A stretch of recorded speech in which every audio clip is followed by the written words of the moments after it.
and it's showtime again. I took a week off. All of that talking for myself, just I had to take a break. Whoa, man, I'm exhausted. I can't even speak after speaking somewhat consistent, putting out episodes somewhat consistently. uh, Takes all the energy out of me. I couldn't possibly do that all the time. I'm exaggerating. I think I'm making fun of myself. I did stand up again for a second time, and I'd say it went a little better just because I felt like I could use that same material again, but like I just didn't deliver it how I wanted to. It's like I know that I'm supposed to address the audience. I'm having a hard time making myself do that. So it's kind of like being behind the material that I come up with is something I need to work on, but it's just you take a while to be on stage. But I find that everybody seems to be like when I go to this place I do comedy, people talk about it like the criticism is right in your face or that like it is very difficult. It's just a welcoming environment where they give you credit just for going on stage, which is very nice. It's just that the spotlight seems to be on criticism, probably just in the comedy community at all. But it's like comedy, the way that it exists now is like it's the avenue for you doing public speaking at all. Um, it's like I feel like at the heart of it is the ability to get up on stage and say whatever you want, and by that I mean like the future of comedy wouldn't necessarily mean being funny so much as it would mean holding onto the microphone for as long as possible. Like, I think that in the future, a good comedian is just somebody who doesn't give the microphone up. But also, you might be in the business of testing the limits of authority. Like, let's see how seriously people take their job is a question you might want to ask if you're averse to the law. It's like, let's test the limits of how seriously everybody because as long as everybody's being serious about what they're doing, everybody's doing their job. Like, if I'm a comedian and I'm up there with a microphone, why don't I take that seriously and keep talking? But the place I went is like, they give you 5 minutes open mic. I think it'd be fun to do like a 10 to 15 minute, but I haven't done that. I haven't done that yet. And I took a week off from it's a big vacation for me. I mean, it was accidental. I wasn't planning it, but I was just like, I don't know what drives that. Why I spare myself a week of doing this, but I didn't want to do it at all. People like to hear your personal life, and let's see what let's see what I got. Here we go. Show me what you got. But maybe I prefer to talk about public things, but there's a thing between private and public life that is going on that I'm trying to understand. That it's like I come from a pretty Christian background, and so that would mean that I come from a private background, and it's like when I go to talk about things, it's characterized more by privateness than publicness, but I would prefer to talk about what people do as opposed to that I talk about what I do myself individually. But private sphere is for individuality. But it's like me making this podcast, the content that I put up is for the public because it goes on the internet. But it's like everyone making content, generally they're putting it on the internet, it's automatically public, but like I feel like it's more of a liberal idea to say that you should keep it private or like not put content on the internet because you might be trying to make money off of private conversations you have with people around you, but like it's like a liberal idea that you can't publicize things that happen with your friends or something, or like you wouldn't want to make content because shit that you consume and things that you see in real life is going to bleed into what you produce in your content. And so, like me speaking individually, I'm going to be publicizing stuff that shouldn't be publicized or something. Because I'll end up talking about what people don't. Um, but like, I don't do any of that. I actually don't bring up people's stories or anything. It's just like if I was going to talk about this comedy place I went to, I feel like they wouldn't. It might be a liberal thing to say that you shouldn't because they're not here to defend themselves or something. But like that's not true. Like it's an idea that publicity is bad. Um, it's not true because people want their story to be told, even if it's not from like it's not bad to publicize something or like speak on it. It's kind of like you're spreading the message of it. But I think that I've been sold on a lie or something that you shouldn't talk about anything. But it's like people actually do want their thing to be told, or they want themselves to be circulated, even if it's not by you, because not like I attack people for when I talk about them, public or private life. I wonder what it is that makes you lose that glint or lose that sparkle in your eye. This is something I'm obsessed with, but it's like being afraid of death. Um, like what makes you lose? Because I'm always obsessed with like, well, am I gonna run into the thing that causes me to uh not be who I think I am, or like can that happen? It's kind of like a tragic event, but like are tragic events intended at all? Do people ever bring tragedy upon themselves? Like somebody who dies tragically in a car accident, you'd be like, that was an accident. But like people totally separate accidents from intention. Like people act like tragedy is 100% an accident, or like the person involved in it had no influence over that. And it's kind of like giving a lot of power to drunk driving deaths is like you give a lot of power to, well, when you're drunk, you're not going to be able to, you're going to be completely incoherent. Like, but you're going to build something like this up if you never get drunk, you never have that experience, you never identify with that group of people, drunk people, you never enter into that tribe, drunks, then you are going to build up more fear and misunderstanding about what happens on the other side.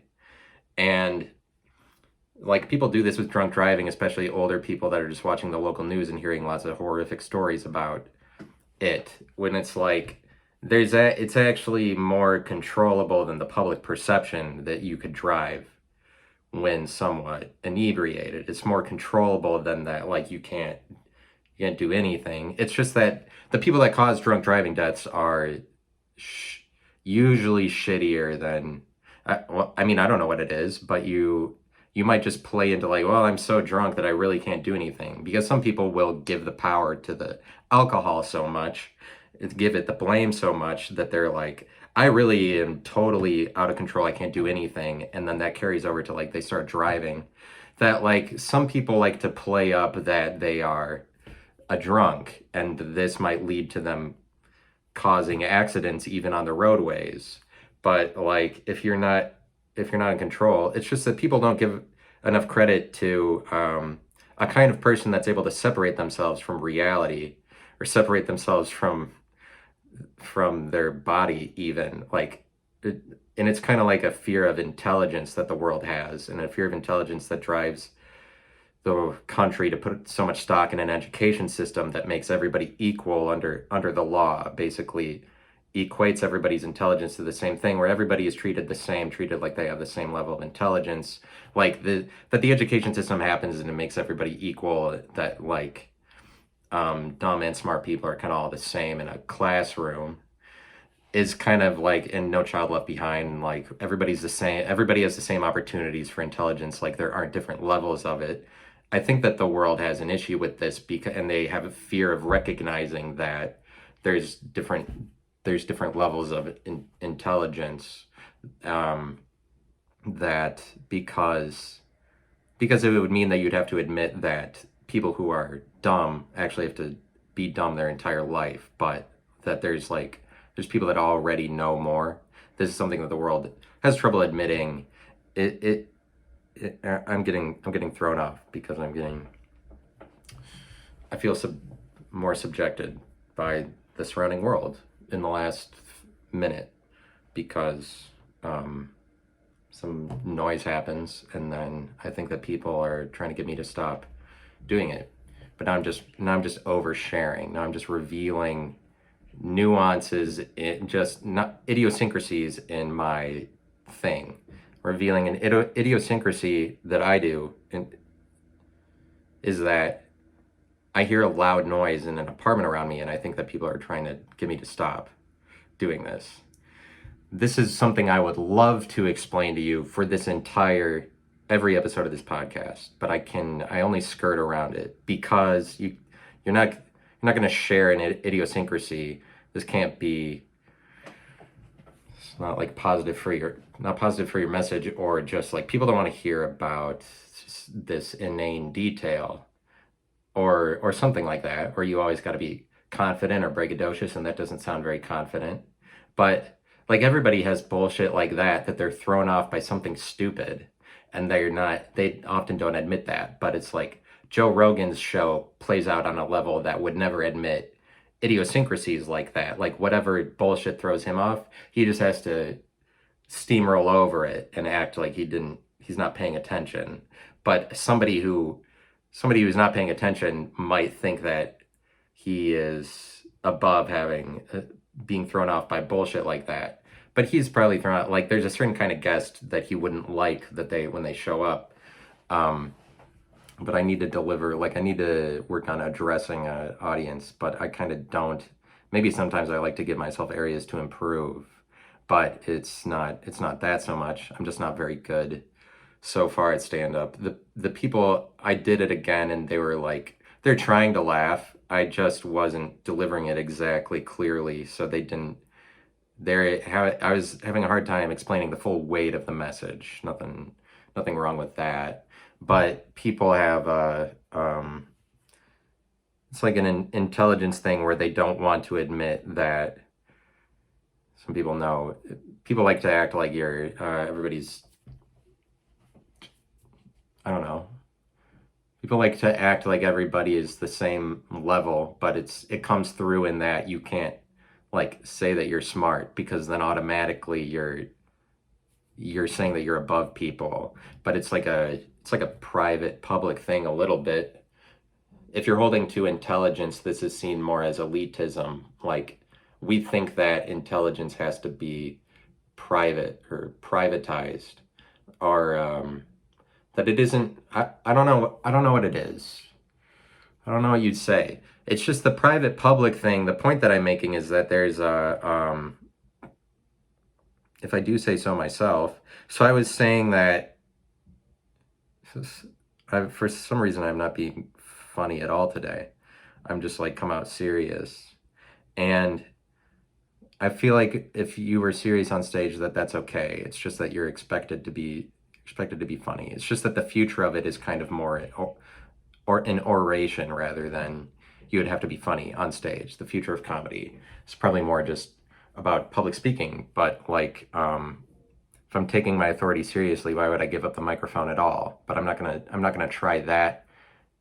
I'm not gonna try that mentality out in a place that gives you 5 minutes and then it moves on to the next, obviously, because there's certain rules. It's just like there's a structure, and but the place I go to is a bar that I went to. It's a bar, but it's basically a comedy club because of the community that ends up there. They're just about the comedy, and it's very welcoming to people trying to be comedians. It's more of a comedy club because they do an open mic 2 nights a week. It's a club. It's more so than it's a bar. And let me try to get to the point of what I'm saying. And I go up on stage and I say things that I rehearsed, and I maybe have some trouble with that. I think that you are a different person at every time, and even if I go on this podcast and say a couple of points that I thought of beforehand, that this is somewhat unnatural already in comparison to the highest level of of natural that you could achieve. Like the most natural thing would just be to give credit to the time that you are in the moment. Like this current time, this hour that I'm talking is a different time than a time that I would have thought of a point to say for this hour. Like if I substitute a time from before for this time, that is relatively more unnatural because you're repeating something when naturally you'd be capable of um, a different time every time, because naturally that is what's happening. But people need an excuse, and they're afraid, and they need to stick with what they're certain with or what they're familiar with, and so they will put stock in something that they remembered and then substitute that for a current moment in time. But people don't people want to hide behind something rather than admit that they're different at every time, is sort of what I'm saying. Like they want to hide behind something more, but like that I would just allow this time to be whatever I would be talking about based on where I am and what I'm thinking about as a result of what info or experiences that I've had that accumulated to that integrated into how I feel or think at this moment. That's a different time than what I was thinking about 2 days ago. If I like tried to supplant what I thought about 2 days ago with what I'm saying now, then that would be putting a different time into this time, which is an unnatural recognition of time. But it's like podcasting exploits this truth that people have the ability to be more prolific than what they were previously given credit for. But a world that does things in a late night talk show format, like late night shows where that's the best you do for figuring out a more open experience for celebrities or people, is like a talk show where they just talk for 5 minutes and it's actually pretty canned and calculated and formulated. It's like Joe Rogan is relatively less formulated than that. What it exploits, the truth that exploits, is people are more prolific than people can actually do lots of things. People are actually more talented, but we have just been living in a world where we've been sold on that talent is ascribed only to the very talented. But the very talented is, as I say a number of times, talent and fame are just being given to anybody. If you're not being talented, then you're not anymore. Nobody passed up on you because it's just on you. Like if you're not that now, because people will recognize it if you are that, because it's been given to everybody. But because you have people can do lots of things, but that we used to sensationalize talent, I don't know why. That's just specific to a time period. That's the time period where we wanted to sensationalize talent, especially acting. Like I often bring up this point, and that happened for like the last 100 years. That it's just that's what the time period called for, because we hadn't processed that yet. And now maybe like with a boom in comedy, we're processing just being on stage at all, or public speaking, giving yourself the opportunity to say whatever in front of people. But there's a certain breakdown. There's a breakdown that's happened between private life and public life with the emergence of the internet, that it's like anything that you talk about on social media is immediately public, even though, so it's like I make this podcast and it's just me, and so it would be private, but I deliver it knowing that it will be public, so it's actually public, it isn't private. I deliver it knowing that it'll be on the internet for anybody. And that's like how I try to picture an audience that I'm talking to is it's public. It can be heard by anybody, including people I know and people I don't know. And it's public like that. But I'm just doing it privately in my apartment. But with the internet, this is what happens with you sharing things on social media. All the shit you want to share, you can make public immediately, and it didn't used to be this way. But what it means is that the world has graduated to this point where graduated to this point where public and private are more connected, but there's like a spectrum between private and public. If you recognize those to be somewhat opposites, you don't have to say that they're complete opposites to put them on a spectrum across from each other, but then there's different nuanced points between the spectrum that are both public and private at the same time.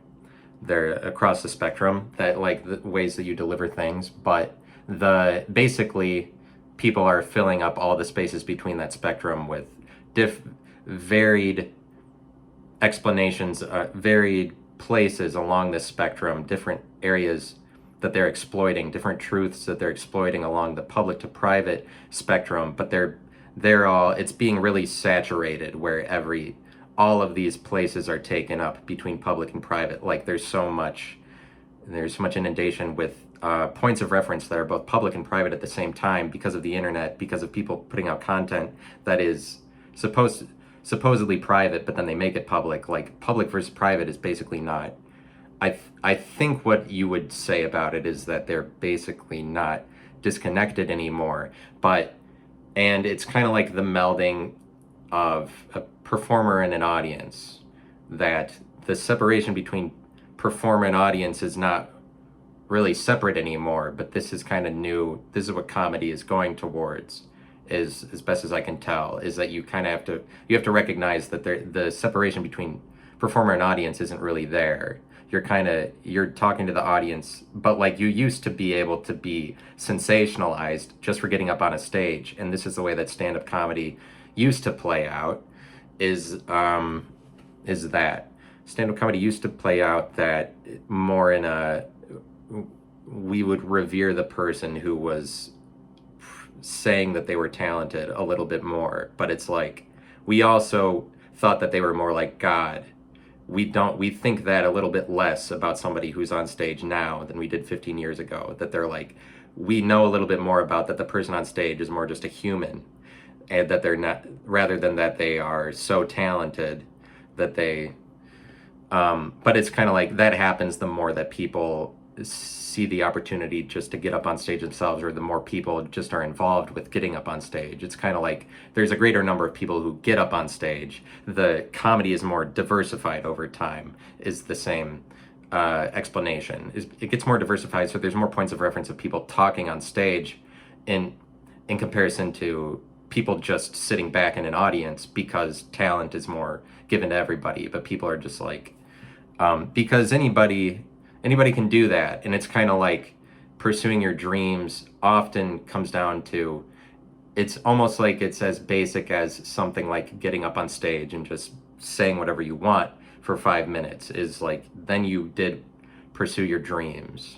But we condense whatever it is that people are trying to get at, or whatever they're trying to accomplish with their dreams, like we reduce it to something else. We're currently reducing it to more so getting up on stage and saying what you want, as opposed to that it used to be this huge enterprise, or like this whole life commitment of like moving to a different place and trying to make it big. Now we are reducing it to something more manageable and something more convenient and in front of you, but that's just the emergence of the internet. And I speak of this point, I'm just trying to elaborate further on it currently. And what's gonna happen when I do this?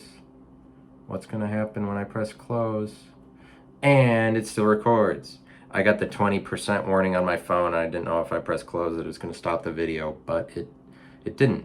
So I still have 20% energy on my phone to record the rest of this episode. Congratulations to me. It's just that private, like you going up on a stage, we reduce it more so to that. It becomes, this is a conflation of public and private life. There's just more a conflating of these two things.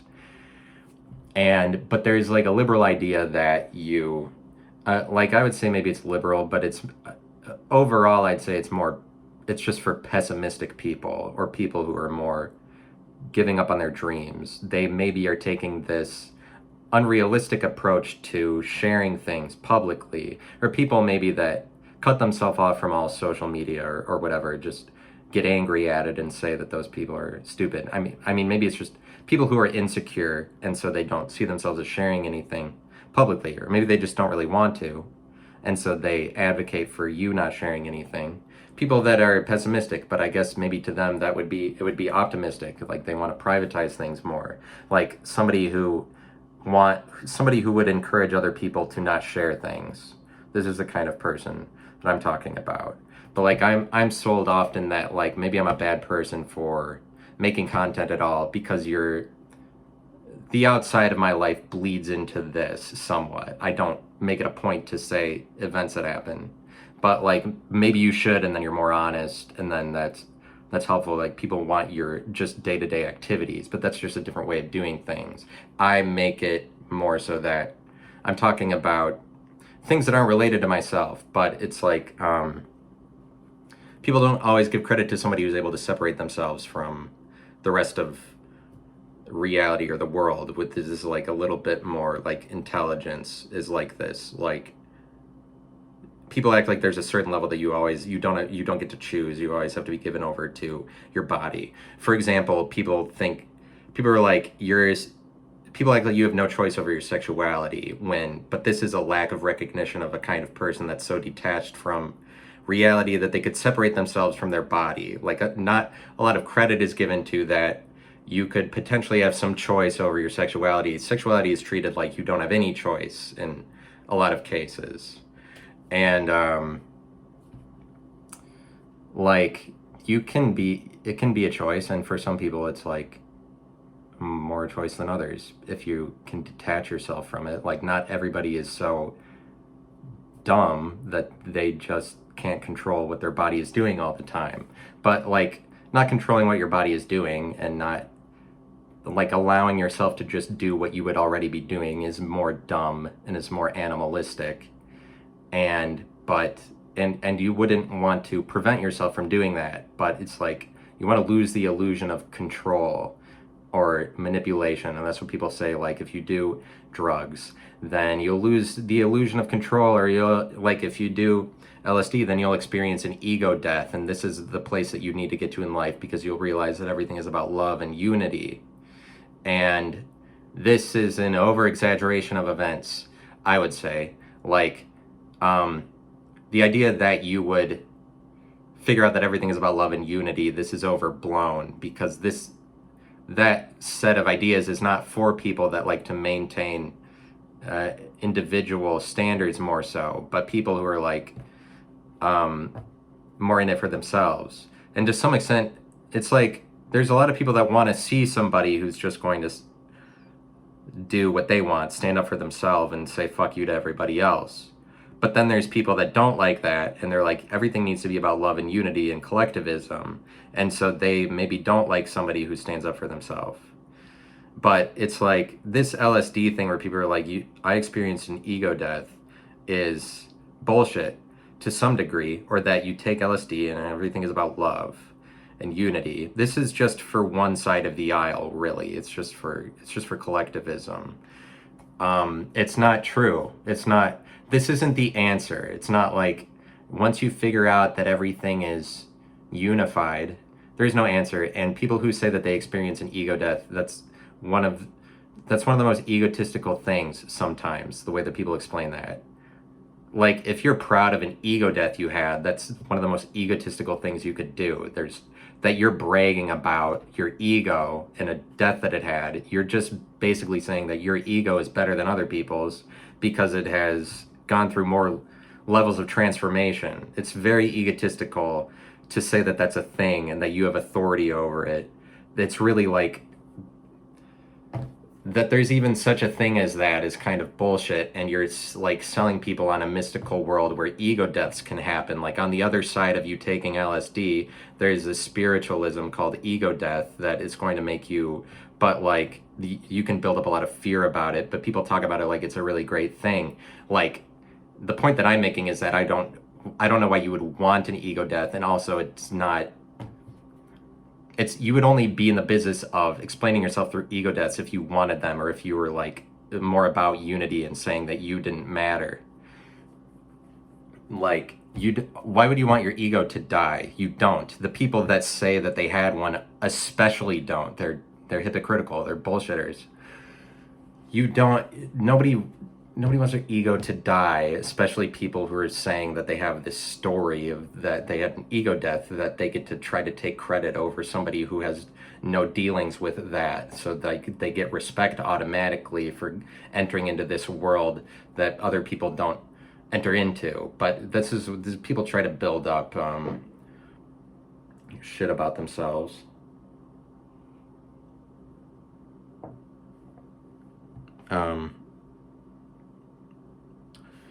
But it's like the private, there's like a melding of public and private life that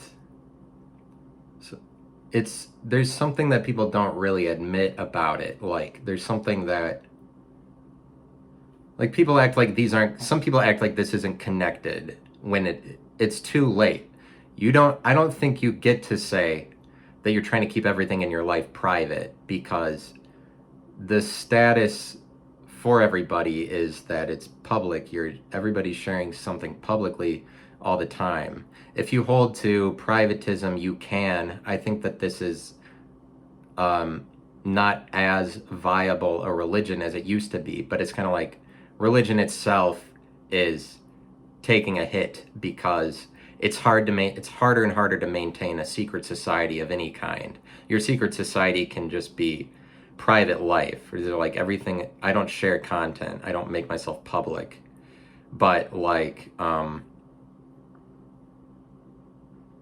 this is ignoring the way that reality is playing out, because everything, but I mean, I guess it's not like you can do that, certainly that's not bad, and that's why I have trouble figuring out this argument, or like that there's a moray involved, like you can't do this because it's okay to maintain privacy. But what's weird is just that we call businesses, capitalistic ones, we say that those are in the private sector, and like the private versus public sector distinctions are they don't make a lot of sense. That a governmental agency is public sector, and then non-governmental ones are private sector. But like if you're a private sector company like Mitsubishi or Toyota, if you're a private sector, you're Toyota, then your shit is already made public for everybody. Like your shares are traded publicly, and everybody in the public can interact with your business. That you call it private. It's like I get why you distinguish that. It's just like ultimately that a governmental agency is public. It has to do with that it's more over the entire public. That things that agency is over the entire public. The government is over the entire public, so we call them public. But like a private sector, yeah, private sector is privatized because it's not over the entire public. But like diversity, the private versus public thing is not something that I have a point about, is why I don't actually know what I'm trying to say. It's like you're already both of them in if you want to do anything, it's going to be heard, or like people figure it out because the world is more connected. But there's like secret societies, and like the Late Show with David Letterman is a secret society. Any late show like that, they're secret society. You know that? I'm done. Bye. Now I'm done with this. 33 minutes in. Here, let me just take a moment. This is a very trying time in my life. It's actually not. I feel like I have less to say at times when I feel relieved about what I see in the world. And now I feel positive about what I would do in the future. And so the past week, I didn't feel like sharing anything. So that's something that motivates that, is if I am happy, then I don't necessarily feel as much like talking. But like I sort of want to move to Austin, Texas. Also, yeah, I sort of want to move there. I've been watching a lot of Tony Hinchcliffe content because after I saw his podcast once, I'm just like, he's just such an interesting person, and I'm very inspired by him for some reason. I'm just very mystified by what he's doing. It's shocking. It's shocking that there's anybody on the earth doing what Tony Hinchcliffe is doing. Like, he really breaks down some boundaries between things with the kind of facility that he puts out into the world, because he facilitates things in a different way than anybody else is doing. But it's like his artistic position has to do with boundaries that he's breaking down in terms of what we would consider a facility to be. If you've seen his podcast, it's called Kill Tony. But this is the kind of thing I'm talking about. It's like, you see something, you don't want to give I'm telling myself that you don't want to give publicity to another person or artist, because it's like you're shitting on them. This is something telling myself for some reason. It's like that you're saying something at all means that you're shitting on them, or means that you're insulting them. Like, this is something that's what I'm talking about. When it's like, it's not like that, because they like to be circulated or to be spoken about just like anybody does, as long as it's not. But even if I was talking about it really harshly, it's not like it's going to defeat them. It's not like it's going to destroy them. Like, it's like I'm not giving credit to something enough that I would resist not allow myself to talk about it, because it's like more narcissistically saying that you talking about it is going to destroy it, or that what you say influences the whole world so instantaneously that like you say it and then everybody will hear about it, or the weight of what you said is already done. Like, the weight of what you said kind of just carries on for a while, but like, I don't know. But he's offering a new facility with just what his podcast is doing. It's kind of like between a podcast and a bar itself. Like, his podcast is a bar that facilitates stand-up comedy, but he's like a single person that sets the ground rules for a bar, and engagement with these rules and the parameters of the rules that he's putting out for his podcast is part of the entertainment. It's just like him maintaining the boundaries of the facility that he created. But what he's created is kind of, in my opinion, unlike anything that is out there, because it's like between a bar and a podcast. Like, I just wish I could. I'm just jealous of him, honestly. I'm just very jealous. And I'm jealous of that guy.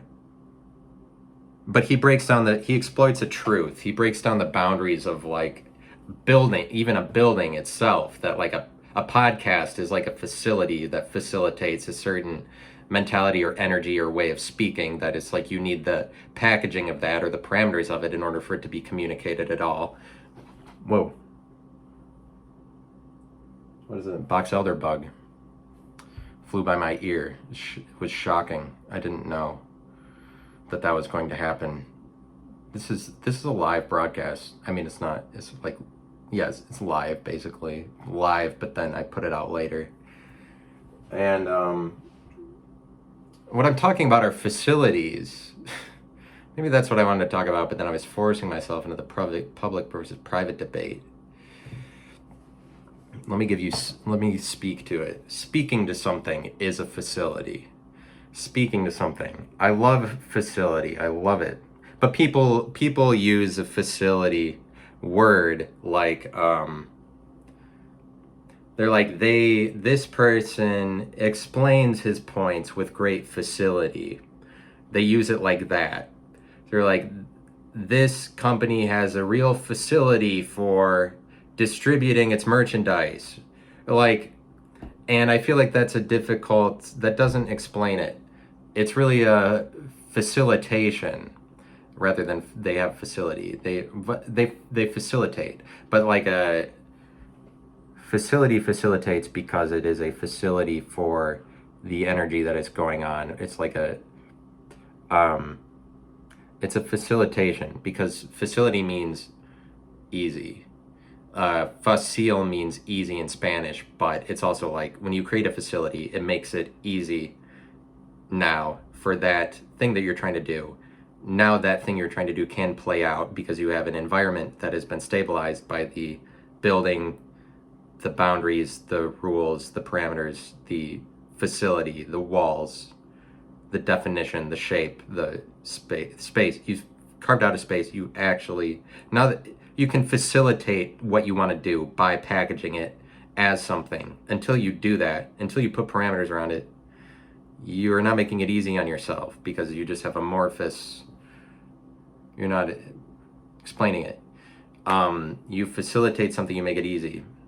And a faculty comes from the same word, or the same prefix, facile, that makes something easy. Faculty makes something easy. They make something easy because they are professionals in their given domain, but they are basically stabilizing the environment. They are basically facilitating a math department, faculty of math at a university. They facilitate math since they have given themselves so much over to the domain that they are professing it. They're professionals. Like that's how much they are able to stabilize it. This environment is that they're professionals in it. They're to the point that they're professing in its name. So they naturally facilitate the math environment itself by, but they're the faculty in it. But the faculty are like people that act as facilities for a department, and it's like it's facilitation. Facilitation that happens, but like as far as currency is concerned, like money gets trapped in a business, or you only can trap money at the point that you create a facility for which that money can be trapped, for which that money can be communicated. So it's like money is like language a little bit, but as I've explained before, the U.S. is the reserve currency. This is like the same thing as the English language being the reserve language. It's everybody trades in it. Everybody trades in English, but like that you create a business, you open a diner. This is you're trapping an idea. You're trapping an energy of sorts. It's an energy that it's a derivative of, because you've seen diners before. You're like, I'm going to make my own of that. But you can be an original, or you can make derivatives. Derivatives are representations. An integral is a presentation. An integral speaks more to the original. This isn't like a direct correlation. Integrals are presentations.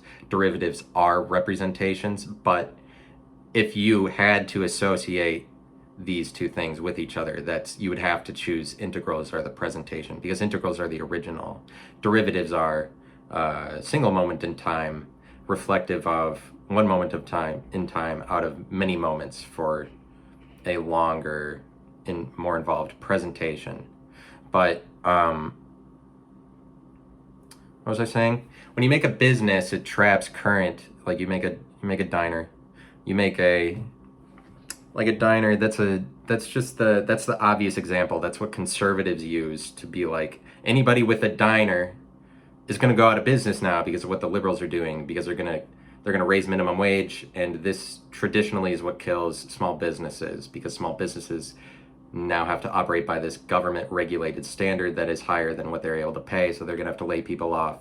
And literally throughout like American history, the last 150 years or so, whenever they raise minimum wage, unemployment also goes up. If you believe in science, if you believe in statistics. So it's like, it's something that you'd have to consider. But obviously, if you haven't raised the minimum wage in a while, it's time to do that because of inflation. Because these employees don't have enough money to buy food. So you have to raise it at some point, and it's like people are going to have to deal with that. But it's like the diner and the small businesses are going to pay the price for that. McDonald's isn't, because McDonald's already has billions of dollars. But like, McDonald's will probably lay people off too. And like, what I'm saying is that Your facility. Facility makes it so that you have a point. You create a facility, and this is like when you create one, is this always a mark between private and public life? Like that you create it? When somebody makes a podcast, like Tony Hinchcliffe, he creates his podcast, it has a certain parameters that's unique, that's between a bar and a podcast. People don't do that. But you can create parameters that are a mix of previously existing facilities and accumulate that into a new invention or a completely new vehicle for yourself. It's like different shapes, different sets of parameters or different vehicles that carry something through time. Vehicles carry things through time. They transport them. Vehicles transport things through time. Like a way that a podcast plays out. Like Andrew Schultz's podcast, Flagrant. The way he creates a certain environment and he professes that environment. He stabilizes it because he's like the complete director, producer of it, for like he's the name behind it. Andrew Schultz podcast, you would say, is Andrew Schultz. So he really, anybody who makes a new podcast, it's going to be slightly different from the rest of them. So you've created a new invention, you've created a new presentation, you've created a new facility, you've created a new point of reference, you've created a new position. You in life, like Andrew Schultz before he had a podcast or did any comedy, had a position anyway, but by creating something or standing behind something publicly, he's taking more responsibility, but he's creating a public point of reference, as opposed to he could have just not shared anything about his life. He could have just lived in his house his entire life, Andrew Schultz, without ever being a comedian or making a podcast, but he made it a point to create more public points of reference.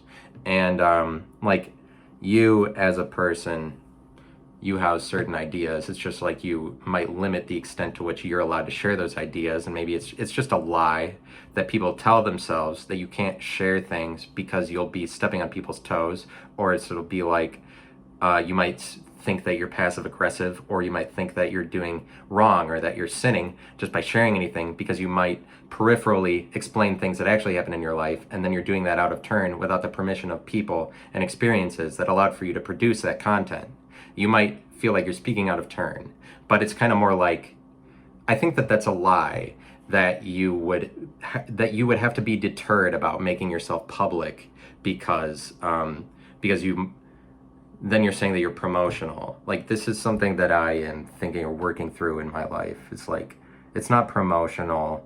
It's just, it's helpful to be public at all, but it's kind of like, in this world, in the world that we're living in, you have to admit the truth. You have to admit what's going on. I'd say it's more truthful to admit that the public and private sphere are more connected because of the internet. Like, you sharing things, if you want to do anything, the avenues in which you do this are pretty much all instantly make your private life public. Like, if you want to go into forums or message boards, you want to share anything on 4chan or comment sections for Twitch, video games, like adding to comment sections for somebody else's podcast.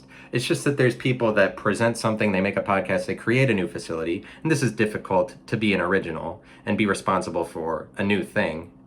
And that is more, it's more public to create something, but it's like even a comment that you leave is somewhat presentational as opposed to representational, but it's just that it appears on, like, if you're Tim Pool's does a live podcast, and that he live streams it to YouTube, and then while he's live streaming it, there's YouTube comments that you can put while he's just running his podcast. So there's a lot of those out there that YouTube live stream that everyone can comment on. It happens on TikTok when people go live on there. That is, a comment you leave is somewhat presentational because it's original to you, unless it's just derivative of what other people say. Then it's like less that.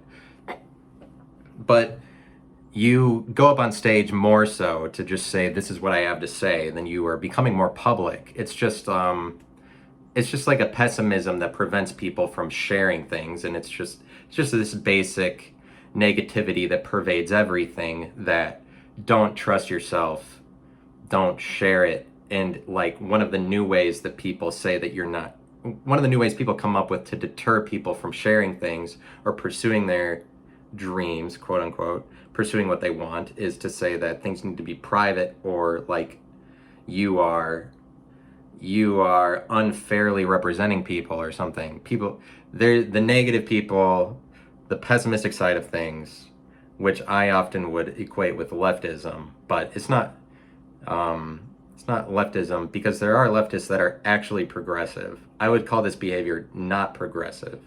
It is not progressive to deter people from pursuing what they want, because pursuing what you want often plays out in this domain that is more public, and the more that you are original, the more that you are presentational, is probably the more public that you're going to be, because it's the more that you say that you're able to speak on behalf of large groups of people. And like the more that, and it's kind of like the audience criticism is such that the audience is right in your face now, rather than that they recognize that the person on stage or the person presenting something really has something to say. Like, everybody knows that it's somewhat bullshit to speak on behalf of speak on behalf of a collective, or be the person speaking. Like, not completely, but just more so than they used to. But it's the honesty of it is such that you admit how things are actually playing out, then you admit that honestly everything is public. But the better you are at admitting the honesty of that, is the more that you are able to speak publicly on things. But it's like, I'm talking about a unique versus common kind of thing. Like, if you remain private, then you're making yourself elite and special and rarefied. If you make yourself public, this is more common. But it's kind of like, it's hard to explain the dynamic between private and public, because if you speak as a single person publicly, then you're in some ways saying that you're more unique. But it's like, I mean, it just depends on how successful you are at doing that. If you're really bad at speaking publicly, then maybe you're more naturally private.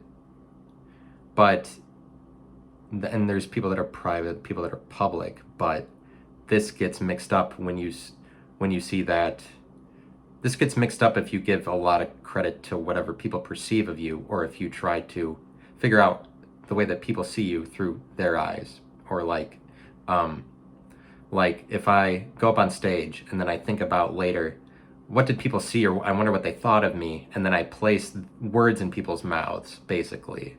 If I try to understand other people's perceptions that I can't see because I don't have their eyes, and I don't know how I was perceived actually. I think that you don't know how you're perceived. Like, you don't know what you're doing. But this is something that negative people try to seduce positive people into. Negative people try to scare positive people. Negative people try to get positive people to stop doing what they want so that they can join the negative group. Because negative people don't like people pursuing what they want, because that just flies in the face of how they're living their life, because they gave up on something. Oftentimes these are older people. Like, I don't really like older people in a lot of cases. I find that a lot of them are very pessimistic and negative to youth, but it's kind of like 99% of old people are like that because they're already old. Like 99% of old people gave up on their dream. But it's also, and so they're just trying to feed off of youth that is still potentially can accomplish their dreams or pursuing that. Old likes to feed on youth because the old are gross.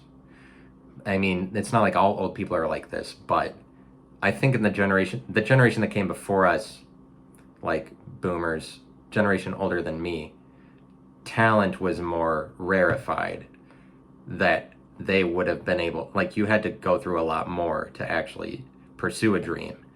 Like, people that are in their 50s and 60s and 70s now were more given over to a culture of identifying yourself to one factory that you worked in for 30 years, or one career.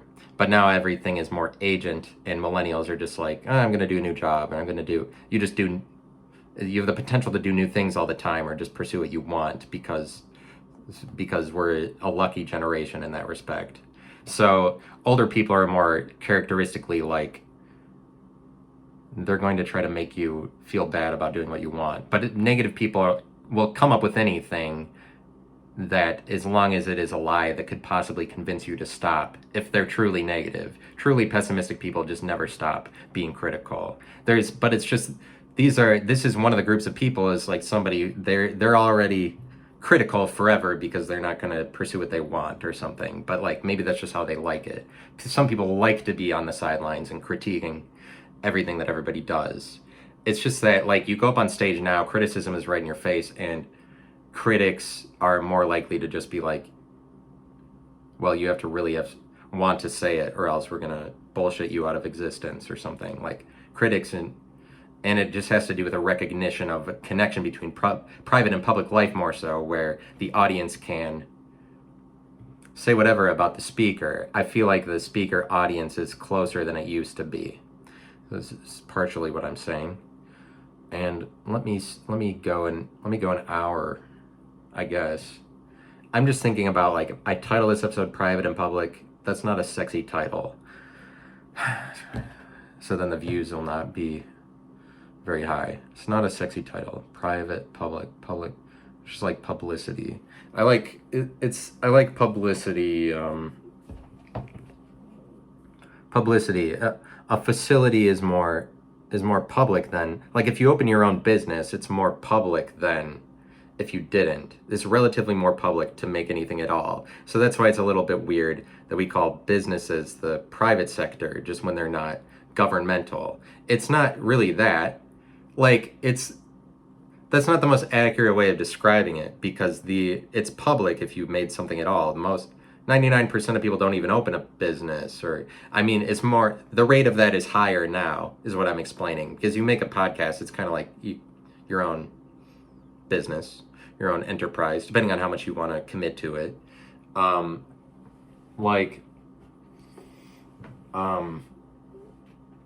It's more public to create your own facility.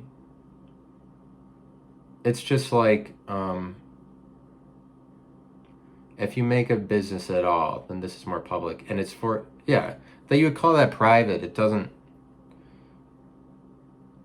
not very private, because you are making it a point to explain that you're living a more public life, where the things that you want to do are open to anybody, because you're attracting any public customer. It's for the public. If you open a diner, even though the diner is the best private sector example, because it's the one that conservatives use to explain, like, this is the private sector versus the big government. Like, you open a diner, and it's just publicity. Publicity is like promotion. Publicity is just relatively less private the more public that you're going. But then your diner can get really big, and then you become McDonald's, and then you've gone worldwide. But you're trying to make yourself bigger. You're trying to like, people who make enterprises are like the strivings of men as it is, just on its own. They're trying to be the greatest. They're trying to rise to the level of the entire world. Some people are. Some people are like, well, I don't care about being so big. And then they define themselves to a location where they're like, I'm only going to open up 2 of these. If you got really big, you're really successful.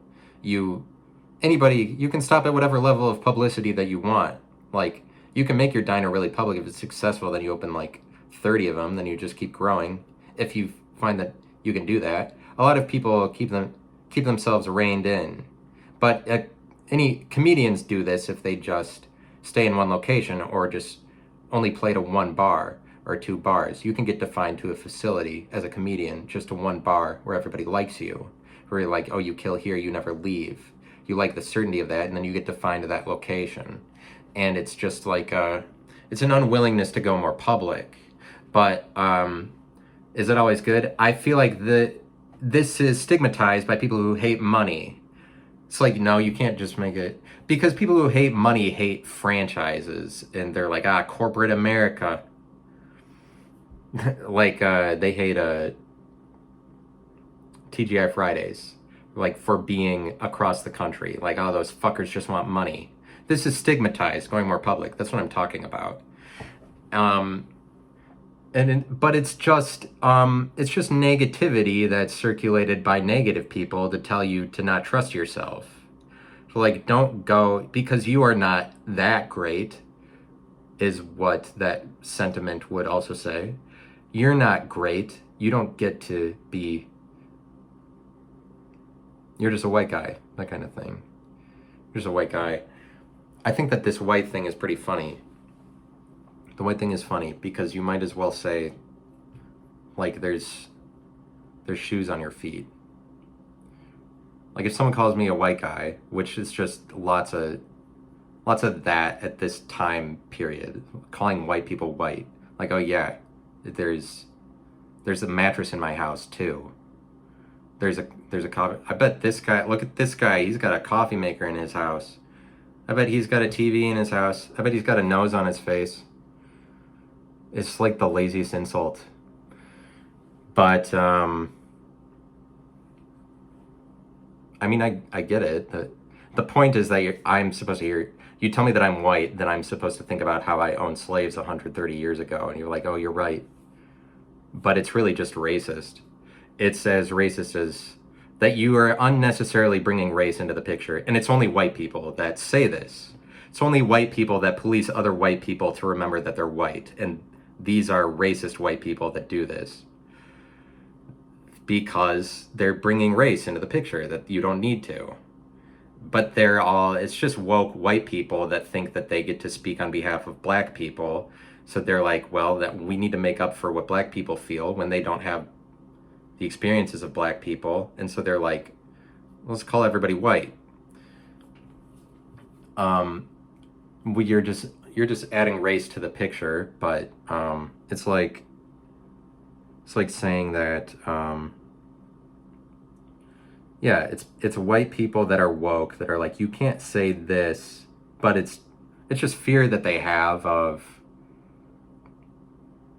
too much speak about black people or saying black or things associated with it. There's a lot of white people that have fear of that, and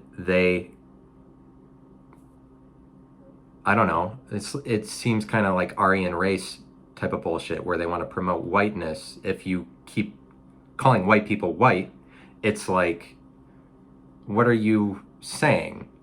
You're giving publicity to whites. You're promoting whiteness because you don't like it when people say black, or like a white person does something black, and this is when you call them white, like, oh, you're just white.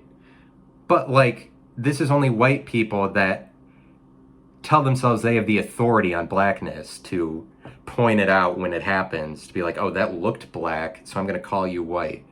These are people that think that they know what looks black or not, that they are trying to hold other white people to not look like that. But all that it does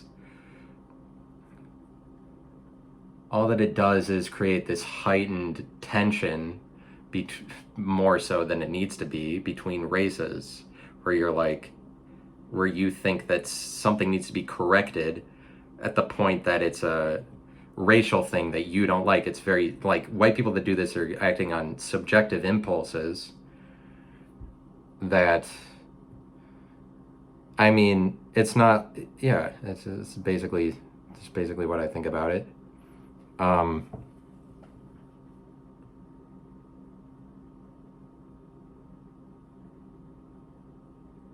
But the public sector, it doesn't matter. I don't have to put the title so correctly as private, public. I'm not going to talk about it anymore.